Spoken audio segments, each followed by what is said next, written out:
कि हमसे थोड़ा समय मांगा गया है, तो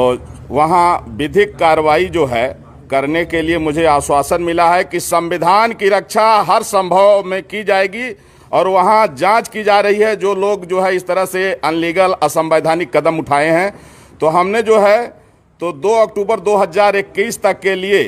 समय दिया है। अगर 2 अक्टूबर 2021 तक भारत को यदि हिंदू राष्ट्र घोषित नहीं किया गया, ईसाइयों और मुसलमानों की नेशनलिटी खत्म नहीं की गई, तो फिर 2 अक्टूबर गांधी जयंती के दिन मैं सरजू जी में जल समाधि लूंगा। क्योंकि देश का विभाजन हिंदू मुसलमान के नाम पर हुआ है और मुसलमानों ने उस समय जो है कहा कि हम हिंदुओं के साथ नहीं रह सकते हैं, हमको अलग देश चाहिए, और पाकिस्तान बांग्लादेश उनको दिया गया जो मुस्लिम देश घोषित हो गया। तो कम से कम दुनिया में एक देश तो हिंदुओं के लिए बचे। आज दुर्भाग्य है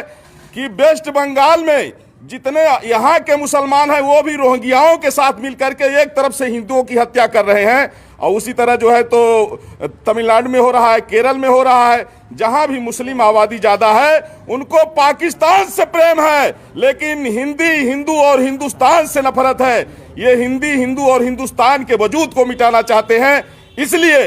अब आवश्यक है कि भारत को हिंदू राष्ट्र घोषित किया जाए, और अगर ऐसा नहीं होगा तो मैं जगत गुरु परमहंस आचार्य पीठ श्री तपस्वी छावनी राम घाट अयोध्या से हमने इनको 4 महीने का समय दिया है, नहीं तो गांधी जयंती के दिन 2 अक्टूबर 2021 को सरजू जी में जल समाधि लूंगा। आशा करता हूं कि आदरणीय प्रधानमंत्री नरेंद्र मोदी जी के नेतृत्व में संविधान की रक्षा के लिए यह महत्वपूर्ण कदम जरूर उठाया जाएगा।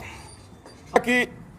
जब वहां की स्थिति से पता लगा कि जब वहां राज्यपाल महोदय पीड़ितों से मिलने के लिए गए,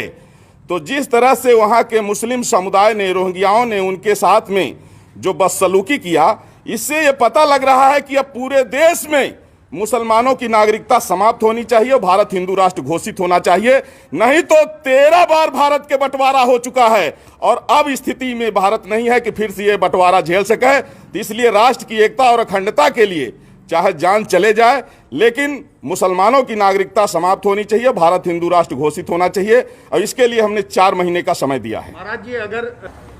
वो यहाँ शरणार्थी बन के रहेंगे, जब यहाँ पार्टीशन नहीं हो रहा था, हिंदुओं ने कहा कि नहीं हम भाई भाई हैं, मिल के रहेंगे, तो उस समय जो है 16 अगस्त 1946 को मुस्लिम लीग ने जिन्ना के कहने पर डायरेक्ट एक्शन डे का फरमान जारी किया, जिसमें कई लाख हिंदुओं, कई लाख सिखों की हत्या हुई थी, जिसको कलकत्ता किलिंग के नाम से जाना जाता है। तो जब वो देश बट गया, धर्म के नाम पर बटा, उनको अलग देश मिल गया, और पाकिस्तान बांग्लादेश में हिंदुओं की नेशनलिटी नहीं है, इसलिए हिंदुस्तान में इनकी नेशनलिटी खत्म होनी चाहिए। अगर इन्हें रहना है तो ये शरणार्थी बन के रहेंगे, लेकिन नागरिक बन